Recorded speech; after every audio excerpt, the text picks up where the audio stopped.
Part 2 এর পর part 3-তে আপনারা যা দেখবেন।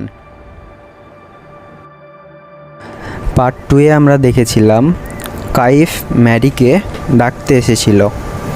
সময় স্বল্পতার কারণে সেই দিন গুহায় না যেতে পারায় কাইফ এবং ম্যারি আজকে গুহায় যাচ্ছিল।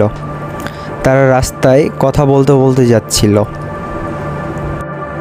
চলার পথে তারা একটি গাছ দেখতে পায়। তারা গাছের পাশে দাঁড়িয়ে গাছটি দেখছিল। দেখার পর তারা আবার চলা শুরু করে। চলতে চলতে তারা পৌঁছায় সেই বনের এক প্রান্তে এবং সেইখান থেকে তারা চলতে চলতে তারা এক রহস্যময় পাথর দেখতে পায় এবং সে পাথরটাকে নিয়ে তারা চিন্তা করতে থাকে এটা কি। অনেকক্ষণ চিন্তা করার পর তারা সেটা কি বুঝতে না পারায় তারা সেটাকে নিয়ে তাদের সাথে রেখে দেয় এবং চলে যায় গুহার কাছে। সেই গুহার কাছে আসার পর তারা সে গুহায় প্রবেশ করে এবং সেখানে তারা তেমন কিছু পায় না। পরবর্তীতে হাঁটতে হাঁটতে তারা আরও একটি চমৎকারী পাথর পায় এবং সেটিকে নিয়ে তারা গুহা থেকে বের হয়ে যায়। গুহা থেকে বেরোনোর সাথে সাথেই তারা একটি মহাবৃত্তাকার দানব দেখতে পায়। সে দানবটি তাদের দিকে আসছিল। কাইফ তৎক্ষণাৎ ধনুষ নিয়ে সে দানবটিকে মেরে ফেলে এবং সেইখান থেকে চলে আসে। সেইখান থেকে চলে আসার পর তারা অনেকক্ষণ সমুদ্রের ধারে গল্প করে। গল্প করতে করতে তারা সমুদ্রের দৃশ্য উপভোগ করছিল এবং চাঁদের রাতে চাঁদ দেখছিল। তারা বসে বসে দৃশ্য উপভোগ করছিল এবং অ্যান্ডারগ্রিম দ্বীপের মনোরম পরিবেশ উপভোগ করছিল। পরবর্তীতে তারা বাসায় ফিরে আসে এবং রাত্রের খাবার শুরু করে। পরের দিন তারা নৌকা নিয়ে বের হয়ে যায়। চলতে চলতে ম্যারি এবং কাইফ পৌঁছে যায় নতুন এক দ্বীপে। সেইখানে বাসায় গিয়ে তারা অনেক প্রকারের খাবার দেখতে পায় এবং সেইখানে তারা খাওয়া দাওয়া শেষ করে তারা আবার রওনা হয়ে যায় পৌঁছে যায় তাদের অ্যান্ডারগ্রাম দ্বীপে এবং সেইখানে তারা তাদের বাসায় গিয়ে পৌঁছানোর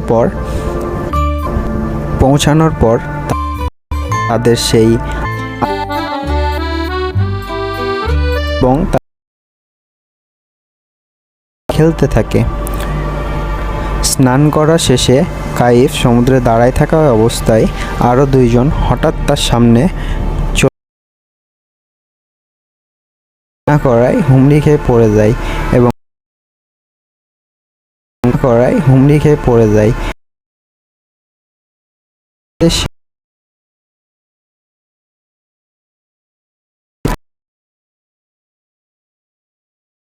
আবার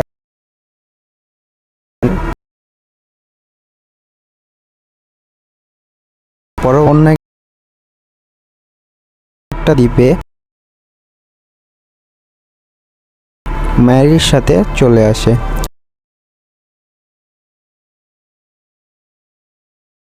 এবং এই গল্পে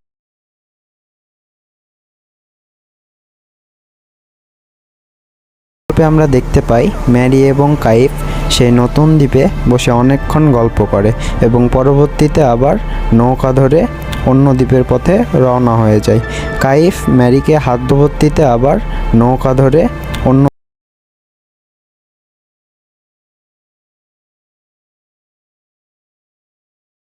ধরে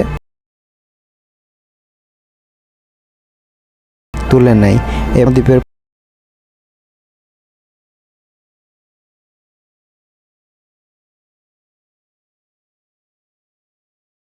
পথে দ্বীপের উদ্দেশ্যে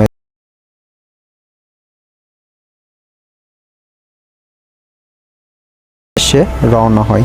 তারা একসাথে হাসি খুশিভাবে অন্য দ্বীপে যাচ্ছিল এবং তারা সেই অলৌকিক পাথরের কথা গল্প করছিল।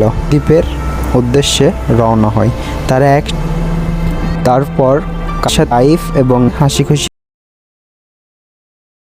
এবং তারা সেই না পারায় অনেকক্ষণ সেটা নিয়ে আলোচনা পাথরের কথা না করে। এক পর্যায়ে তারা সেটা বুঝতে না পেরে সে বিষয়ে অন্য কারোর কাছে তারপর কাইফ বললে তারা সেইখানে সেই কথাটুকু ম্যারি। এক পর্যায়ে কাইফ এবং ম্যারি তাদের আগের দিনের কথাগুলো না পারায় অনেকক্ষণ সেটা নিয়ে আলোচনা করে এবং নিজে এক পর্যায়ের মধ্যে দেশে তারা এগুলো সেটা বিষয়ে না পেরে গল্প করতে থাকে। সে বিষয়ে অন্য পর্যায়ে কাইফ জানিফ নৌকায় ঘুরে বললে ঘুমায় পড়ে। সেইখানে সেই কথাটুকু সমাপ্ত করে। এক পর্যায়ে করে কাইফ এবং ম্যারি তাদের আগের দিনের কথাগুলো মনে করে এবং গল্প করতে থাকে। এ পর্যায়ে কাইফ